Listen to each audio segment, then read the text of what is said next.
Hello students, 12th standard subject economics commerce में economics के अंदर 3B चैप्टर जो है वो इलास्टिसिटी ऑफ डिमांड है। स्टूडेंट्स, इलास्टिसिटी ऑफ डिमांड में जो इलास्टिसिटी शब्द है वो बहुत ही इंपॉर्टेंट है। तो सबसे पहले इलास्टिसिटी क्या होती है उसे जरा हम समझने की कोशिश करेंगे। स्टूडेंट्स, कुछ चीजें होती हैं काफी इलास्टिक होती हैं और कुछ चीजें बहुत कम इलास्टिक होती हैं। जैसे आप कोई स्केल लेकर खींचिए, जरा भी वो खींचेगी क्या? नहीं। दैट मीन्स उसके अंदर इलास्टिसिटी नहीं है। इसके बाद में आप कोई रबर बैंड लेकर खींचिए, उसका एक लिमिटेड कैपेसिटी होता है, एक लिमिटेड लेंथ तक आप खींच सकते हैं, तो उसकी इलास्टिसिटी लेस है। इलास्टिसिटी है लेकिन लेस है। अब आप एक च्युइंगम लीजिए, च्युइंगम को लेकर आप खींचिए, खींचता जाएगा खींचता जाएगा खींचता जाएगा, तो उसकी इलास्टिसिटी क्या है? ज्यादा है। Correct students? तो इस तरह से कुछ चीजों की इलास्टिसिटी कम होती है, कुछ चीजों की इलास्टिसिटी ज्यादा होती है। हमें देखना है कि डिमांड की इलास्टिसिटी किन चीजों पर डिपेंड होती है और उसकी इलास्टिसिटी के टाइप कौन कौन से हैं। तो स्टूडेंट्स, इलास्टिसिटी को समझने के लिए एक बार फिर से हम एक एग्जांपल लेते हैं। स्टूडेंट्स, मान लीजिए रास्ते में चलते हुए आपको किसी ने एक थप्पड़ मार दिया, तो आप क्या रिस्पॉन्स दोगे? आप क्या रिएक्शन करोगे? उसे रिकॉर्ड करते हैं। मान लीजिए रास्ते में कोई आम आदमी जा रहा था और उसे किसी ने थप्पड़ मार दिया, तो वो क्या करेगा? यहां वहां देखेगा और आंखें नीचे करके चल देगा, आंखें नीचे करके अपने रास्ते पर आगे चल देगा। मजबूर इंसान है, आम इंसान अपने ही टेंशन से दबा होता है, एक और टेंशन पैदा नहीं करना चाहता, सो वो उस बात को वहीं पर दबाकर चल देगा आगे। अब स्टूडेंट्स, मान लीजिए गांधी जी को आपने एक थप्पड़ मारा, तो सभी जानते हैं वो क्या करेंगे? दूसरा गाल आगे कर देंगे, दूसरा गाल आगे कर देंगे। स्टूडेंट्स, अगर आपने सलमान खान को एक थप्पड़ मार दिया तो वो क्या करेंगे? आपका कैरियर खत्म कर देंगे, आपका कैरियर खत्म कर देंगे एंड। और अगर आपने मोदी जी को एक थप्पड़ मार दिया तो फिर वो आपकी जिंदगी ही खत्म कर देंगे, जिंदगी खत्म। अब देखिए, काम तो एक ही हुआ है, एक थप्पड़ मारा गया, अलग अलग लोग अलग अलग रिस्पॉन्स दे रहे हैं। एक थप्पड़ मारने के बाद आम आदमी ने कोई रिस्पॉन्स नहीं किया, आंखें नीचे करके अपने रास्ते चलता गया, तो उसका रिस्पॉन्सिवनेस, उसका डिग्री ऑफ रिस्पॉन्स क्या है? 0 है। गांधी जी दूसरा गाल आगे कर दे रहे हैं, तो इनका क्या है? पॉजिटिव रिस्पॉन्स है, ठीक है, उल्टा रिस्पॉन्स है। आप इनसे घृणा कर रहे हैं, आप इनको मार रहे हैं, लेकिन ये आपसे प्यार करेंगे, तो इनका रिस्पॉन्सिवनेस क्या है? निगेटिव है। सलमान भाई का रिस्पॉन्सिवनेस क्या है? अग्रेसिव है।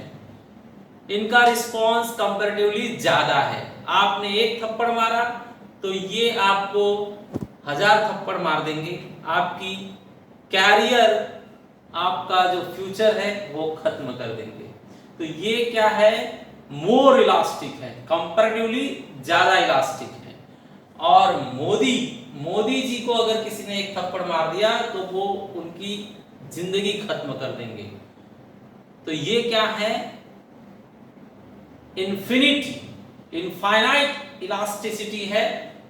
मोदी जी का रिस्पांस जो है वो बहुत ज्यादा है, बहुत ज्यादा को हम क्या कहते हैं इको में, इनफाइनाइट। ओके, तो यहां पर आपने देखा कि इलास्टिसिटी जो होती है, एक ही वर्क, एक ही एक्शन की जो इलास्टिसिटी रिएक्शन में आती है, वो क्वांटिटी में, मात्रा में, डिग्री में कम ज्यादा हो सकती है। हो सकता है कि जीरो हो सकता है कि निगेटिव हो सकता है कि पॉजिटिव हो, कंपैरेटिवली ज्यादा हो सकता है कि बहुत ज्यादा हो। Correct students? तो इसी तरह से हम इलास्टिसिटी ऑफ डिमांड में सीखेंगे कि अगर प्राइस चेंज होता है, प्राइस किसी भी कमोडिटी का चेंज किया जाए, तो कस्टमर जो पब्लिक है वो अपना डिमांड कितना कम या ज्यादा करेगी। मैंने प्राइस जो है 50% कम किया तो 50% लोग ही खरीदना बंद कर देंगे, या 75% लोग खरीदना बंद कर देंगे, या 100% लोग खरीदना बंद कर देंगे, या सिर्फ 10% लोग खरीदना बंद करेंगे। इन सबको क्या है, एक मेजरमेंट लेकर नाम दिया गया है। मेजरमेंट मीन्स स्टूडेंट्स, आप एग्जाम में मार्क्स प्राप्त करते हो तो आपके हिसाब से जो आपको मार्क्स मिल गए हैं, आपके मार्क्स के हिसाब से आपको एक लेवल दिया जाता है, एक नाम दिया जाता है। तो मापदंड क्या है आपके मार्क्स का, 35 के नीचे मीन्स फेल, 60% के ऊपर मीन्स फर्स्ट क्लास, 75 के ऊपर डिस्टिंक्शन, 90 के ऊपर मेरिट। इस तरह से एक एक नाम दिया गया है। तो काम तो वही हुआ, आप एग्जाम देकर आए और आपको मार्क्स मिला, तो आपने स्टडी को कितना रिस्पांस दिया है एग्जाम में, आपके रिस्पांस को देखकर आपको लेवल दिया जाता है, अलग अलग नेम दिए जाते हैं। करेक्ट? इसी तरह से प्राइस चेंज होने के बाद मार्केट में डिमांड कितना चेंज हुआ है, उसके लेवल को मापकर उसे अलग अलग नाम दिया जाता है। सो स्टूडेंट्स, हम इस चैप्टर में देखेंगे कि डिमांड के रिस्पांस को किस तरह से अलग अलग नाम दिया गया है। सबसे पहले इकोनॉमिस्ट का मानना है कि डिमांड जो रिस्पांस करता है वो मेन 3 चीजों को देखकर करता है। First income, second cross elasticity and third price elasticity. तो इलास्टिसिटी के 3 टाइप्स बताए इन लोगों ने, income elasticity of demand, cross elasticity of demand and price elasticity of demand. तो स्टूडेंट्स, आप जानते हैं अगर फैमिली की इनकम ज्यादा होने लग गई, बोनस मिल गया, प्रमोशन मिल गया, तो डिमांड भी वो मार्केट में ज्यादा शॉपिंग करना चालू कर देते हैं। बरोबर? दैट मीन्स जो मार्केट में डिमांड है वो इनकम के ऊपर डिपेंड है। सैलरी हुई, अभी अभी महीने की सैलरी मिली, तो लोग डिमांड करना, शॉपिंग करना चालू कर देते हैं। ठीक है? बोनस मिला तो डिमांड करना, शॉपिंग करना चालू कर देते हैं। प्रमोशन मिला तो छोटे घर को छोड़कर बड़े घर का डिमांड, अच्छी अच्छी चीजों का डिमांड, एसी का डिमांड, फ्रिज का डिमांड, ये डिमांड करना चालू कर देते हैं। तो पहले तो आप डिमांड नहीं कर रहे थे, अब क्यों डिमांड करने लग गए? क्योंकि आपकी इनकम चेंज हो गई है, बोनस की वजह से, प्रमोशन की वजह से। तो स्टूडेंट्स, इकोनॉमिस्ट लोगों ने बताया कि डिमांड जो है सबसे पहले इलास्टिक है, किसके माध्यम से, किसके बेसिस पर, इनकम के बेसिस पर। तो इलास्टिसिटी ऑफ डिमांड का फर्स्ट टाइप बताया गया, income elasticity of demand. Secondly इन लोगों ने कहा कि क्रॉस इलास्टिसिटी ऑफ डिमांड भी होता है। Cross elasticity of demand means what? Cross elasticity of demand मतलब स्टूडेंट्स, कभी कभी दो चीजें कॉम्पिटेटिव होती हैं और कभी कभी कॉम्प्लीमेंट्री होती हैं। कॉम्पिटेटिव का दूसरा नाम होता है सब्स्टिट्यूट गुड्स, और कॉम्प्लीमेंट्री का दूसरा नाम होता है ज्वाइंट डिमांड, ज्वाइंट गुड्स। तो जैसे स्टूडेंट्स मान लीजिए substitute goods means competitive goods के अंदर अगर आपको बस और रिक्शा बताया जाए एग्जांपल में, तो बस और रिक्शा एक दूसरे के सब्स्टिट्यूट हैं। अगर आपको यहां से स्टेशन जाना है तो या तो आप रिक्शे से जाओगे या तो आप बस से जाओगे, दोनों से नहीं जाओगे। ये अगर आप अटेंड करोगे तो दूसरा अपने आप छूट जाएगा, दूसरा अटेंड करोगे तो पहला अपने आप छूट जाएगा। ऐसी चीजों को हम सब्स्टिट्यूट गुड्स कहते हैं। अभी मॉर्निंग में आपको फ्रेशनेस के लिए चाय या कॉफी पीना है, चाय पियोगे तो कॉफी नहीं पियोगे, कॉफी पियोगे तो चाय नहीं पियोगे। इन्हें भी क्या कहा जाएगा? Substitute products. आप होटल में गए, आप पेप्सी कोल्ड ड्रिंक के लिए ऑर्डर दे सकते हैं या फिर आप थम्स अप के लिए ऑर्डर दे सकते हैं। पेप्सी का ऑर्डर देंगे तो थम्स अप का नहीं देंगे, थम्स अप का ऑर्डर देंगे तो पेप्सी का नहीं देंगे, तो इन्हें सब्स्टिट्यूट गुड्स कहा जाता है। अच्छा स्टूडेंट्स, इस पर कैसे इलास्टिसिटी होती है मैं बता दूं आपको। मान लीजिए कि रिक्शे का फेयर चार्ज बढ़ रहा है, तो रिक्शे का फेयर चार्ज बढ़ रहा है तो लोग रिक्शा छोड़कर किससे जाना पसंद करेंगे? बस से।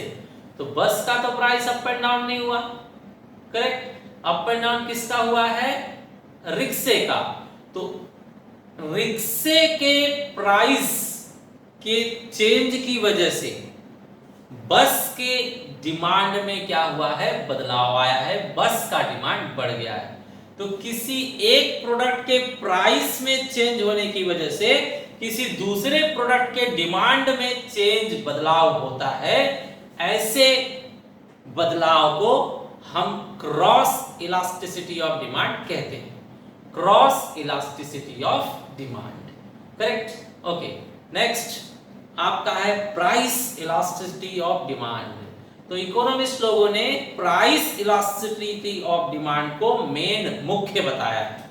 मतलब डिमांड जो है मुख्यतः प्राइस को ही देखकर अप एंड डाउन होता है, इनकम को देखकर होता है लेकिन कम। दूसरे प्रोडक्ट्स की वजह से डिमांड अप एंड डाउन होता है लेकिन कम। मेन मुख्यतः जो है वो प्राइस की वजह से डिमांड अप एंड डाउन होता है, रिस्पॉन्स देता है, करेक्ट? तो थर्ड टाइप है प्राइस इलास्टिसिटी ऑफ डिमांड। तो स्टूडेंट्स आपको पता है जिस फ्रूट्स की कीमत ज्यादा चल रही होगी, अभी मौसम नहीं आया है, तो वो फ्रूट्स लोग डिमांड नहीं करते हैं, लेकिन मौसम उसका आ गया, वो फ्रूट सस्ता हो गया तो लोग उसका ज्यादा डिमांड करते हैं।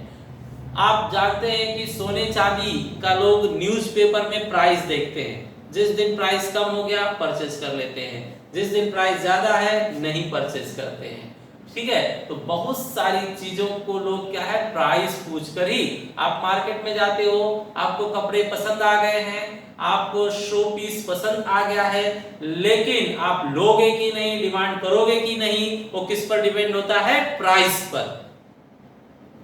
तो स्टूडेंट्स अगर उसने कहा कि ये शर्ट 1000 रुपए का है, आप डिमांड नहीं कर रहे हो, लेकिन उसने कहा ले लीजिए आपको 700 रुपए में दे देंगे, तो आप बोलते हो कि 3 पैक कर दीजिए। तो जैसे ही प्राइस चेंज हुआ आप काफी ज्यादा रिस्पांस दे रहे हो, आप काफी ज्यादा इलास्टिक हो जा रहे हो, तो आपका डिमांड इलास्टिक है with respect to what? Price. तो यहाँ पर इकोनॉमिस्ट लोगों ने कहा है कि मुख्यतः डिमांड जो है प्राइस को ही देखकर इलास्टिक होता है। तो थर्ड टाइप रखा है इकोनॉमिस्ट लोगों ने, price elasticity of demand. Okay students, तो मैंने बताया कि इलास्टिसिटी मुख्यतः 3 टाइप की होती है। इलास्टिसिटी ऑफ डिमांड मुख्यतः 3 टाइप की होती है। First income elasticity of demand, second cross elasticity of demand and third price elasticity of demand. इनमें से मुख्यतः कौन सा हम डिटेल में स्टडी करने वाले हैं? प्राइस इलास्टिसिटी ऑफ डिमांड को, करेक्ट स्टूडेंट्स? अच्छा, इसके बाद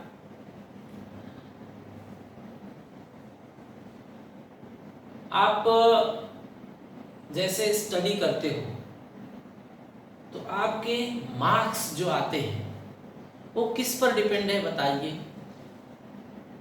कॉलेज के टीचर्स पर, या क्लासेस के टीचर्स पर, या पेरेंट्स के केयर पर, या फ्रेंड्स के सपोर्ट पर?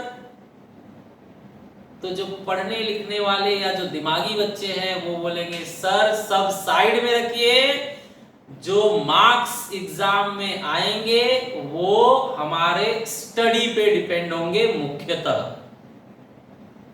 अगर टीचर्स पर डिपेंड होता तो टीचर्स तो सबको पढ़ा रहे हैं तो सबको सेम मार्क्स आना चाहिए, सबके पेरेंट्स केयर करते हैं तो सबके अच्छे मार्क्स आने चाहिए। लेकिन लास्ट टू लास्ट मार्क्स उसी को मिलते हैं जो स्टडी करता है, प्रैक्टिस करता है, रिवाइज करता है। तो जो आपका मार्क्स है वो मुख्यतः आपके स्टडी पे डिपेंड्स हैं। टीचर्स, पेरेंट्स, फ्रेंड्स को साइड में रखिए, मुख्यतः आपके स्टडी पर डिपेंड है। तो इसी तरह से जिस तरह से पढ़ाई, जो आपका मार्क्स जो है वो आपके स्टडी पर डिपेंड है, वैसे ही इकोनॉमिस्ट कहते हैं कि डिमांड जो है वो मुख्यतः प्राइस पर डिपेंड है। Okay students, so we will continue with formulae and type of these three elasticity of demands.